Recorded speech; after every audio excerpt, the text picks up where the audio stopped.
Hi, good morning. I am Addie Godino, and I am your local lender here in California. And I wanted to say thank you so much for joining us inside the Mastermind today.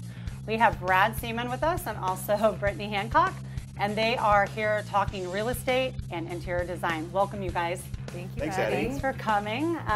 It's nice to chat with you a little bit before, but what I want to talk about is a lot about like building a team in the real estate field, because I know with real estate and lending, it's really important to make sure that you're kind of seeing eye to eye, obviously, for that team, for that client, but really to do with like interior design and real estate. So what, like Brad, when you walk into a home, do you have the eye? Like what happens when you walk into a home and you're like, oh my gosh, this thing needs some help, it needs a little facelift? Well, we come across it all the time, and the good thing is we have Brittany here to help us out in seeing through some of the issues, especially if you've lived in a home for 25 plus years. Know you need to do something, but you're challenged as to what to do, what selections. We certainly have the eye to help them determine what to spend or what not to spend, where the best places to spend money, kitchens, bathrooms, our backgrounds in property flipping. So we've actually translated those skills into helping the general public now. We partner with a great interior designer to help us out with selections, right? What's current, what's going to appeal to the most number of people. So it's been very great to have Brittany on our team. So do you find like a struggle with the owners? How Yes. does that work? Yeah. Yeah, so we come across quite a few that we struggle with. They don't want to do any improvements, and they normally say, well, they're going to change out the carpet anyways. We don't need to replace that dingy, old, smelly carpet. And the reality is we use something what's really called the power of three, right? So if we can improve something for $1, the buyer might think, hey, I'm going to replace it with wood floors. It's going to be $3 for every square foot, or 3 times the amount of what it would cost us to fix it up. Brittany, what do you see when you go in? Do you feel like you struggle with what they want, or? I feel like I come at it from a different angle, whereas their real estate agent might say, you guys, we have to do something. They take it a little offense to it. But I come in and this is what I do. So it's not so much you as a person have made huge mistakes. By living in this. Right. I can't believe you've Right. lived in this so long. Right. I come at it from a different angle. So they're a little more receptive. Everybody goes house blind at some point. Yeah. You've lived in it. This is just how it is. This is what you like. And you're not thinking what is going to appeal to the most people, which is the most important thing in moving your home quickly. So taking that from you haven't done anything wrong, you're not a bad person, to let's just make these changes and get you some money. Right. They change their perspective on it and we're able to move in a direction. I default to Brad and his team with where the budget is. So they'll tell us, this is what we can spend on the kitchen to keep it within value for the neighborhood. This is what we can spend on the flooring. And I'll take the client, or sometimes not in the ideal world, and just make those swaps within that range to get the house moved quickly. I bet you guys sometimes find that you fix it and they don't want to sell it anymore.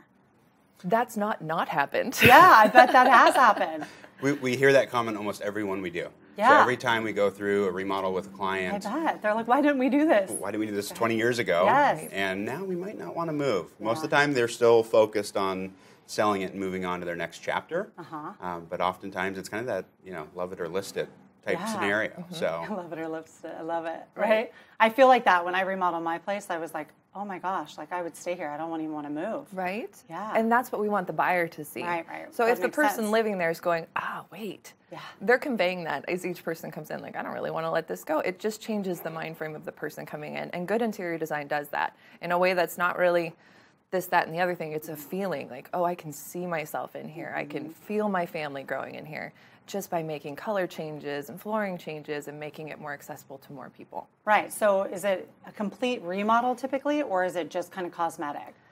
Sometimes it is a complete remodel, but a lot of times it doesn't have to be. It's as simple as changing the paint, changing the countertops, swapping out that old carpeting makes huge difference. It is really true what you said, Brad, because I know I did an open house a couple weeks ago, and it should sell, but if they would just paint and do the flooring just a little bit, they wouldn't appeal to it being like a total dump. And they haven't had any offers on it. It really surprises me.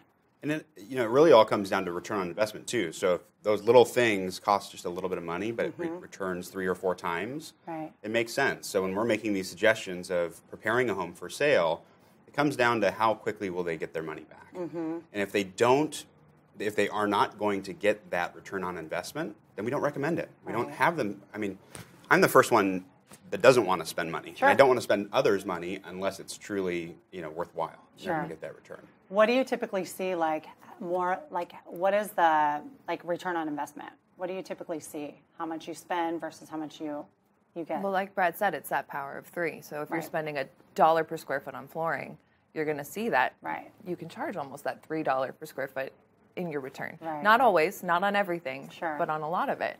And is it mainly like the flooring and the paint, or what do you typically see? Do you pull out the bathrooms, or? It's going to depend. Yeah. I mean, Those are the easy ones. So flooring and paint is pretty simple and straightforward. Right. If we're normally framing it to make sure that there's profitability in it. Mm-hmm. So if the return on investment isn't there at 2 times whatever they spend. So let's say we walk into a property, we can get them to spend $40,000. The ROI, if they get $80,000 back, then it's a good deal. Sure. If they're only going to see 50% of that back or 75%, then we typically recommend against it. Got it. And maybe just do some of those cosmetic appeal touches. Right. So yeah, really important to have a team, I would say, right? Huge. I feel like some people try to like mismatch with people and that it kind of falls apart, or they start probably doing some interior design on their own, or trying to fix it up, and then they probably then hire you.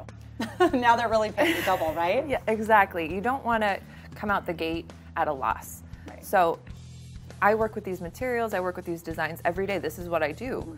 So if you're not doing that, if you as a homeowner are an accountant or a lawyer, why are you then going to try to waste your time in designing a home? Not jack of all trades. Like, let's everybody stay in our Master lanes. done. Yeah, Exactly. Where do we live at? Right. So I want to offer that to my client. You do what you do that makes you money. Right. Let me do this for you. Let me bring in some subcontractors for you to work with. You don't need to take all the time to manage these people. You do your job, take care of your family, focus on selling your home, and let me make it pretty. I love that. Yeah. Love having a team, because I don't have that eye sometimes too, so. And again, it's hard in your own house. No, I know. Doctors shouldn't operate on themselves, and you Right, shouldn't design your own home. Right. Oh, perfect. Perfectly said. Well, thank you so much for coming out today, and hopefully we can keep working on teams. And thanks so much, and we'll have a great day.